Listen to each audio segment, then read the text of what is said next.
These days, food intolerances and sensitivities are extremely common. And one way of finding out what you may be intolerant to is by doing an allergy skin prick test, which is where you do it on your arm.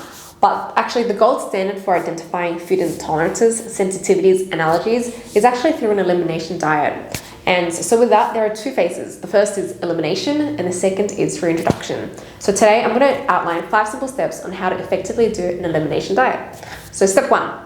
The first thing you want to do is write down a list of all the symptoms you're experiencing, no matter how subtle it is or how long-standing the symptom has been. Now, some examples of symptoms could be if you're having digestive issues like gas, bloating, or even constipation, or are you having like skin issues or low energy, having brain fog. This is just to give you some ideas. Write down your symptoms.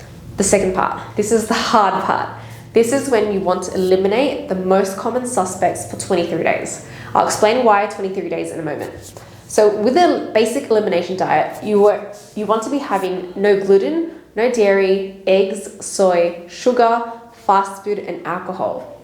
And the reason why you want to do this for 23 days is because antibodies, which are the proteins that your immune system makes when it reacts to food, it takes around 21 to 23 days to turn over. So if you don't quit those foods that you're sensitive to for at least that time frame, you won't actually experience the true effects of elimination. So that's why it's at least 23 days.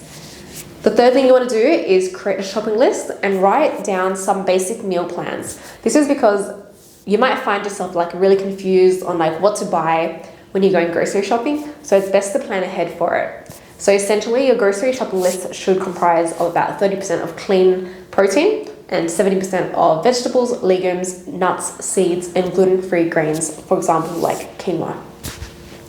After the 23 days, you want to slowly reintroduce the eliminated foods. But in saying that, you only want to do it one thing at a time, and then you want to see how you feel for about 48 hours before you reintroduce the next thing.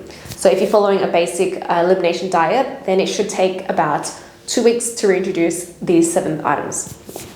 Number 5, last but not least, you must continue to listen to your body and notice how you're feeling. You just really have to play by ear.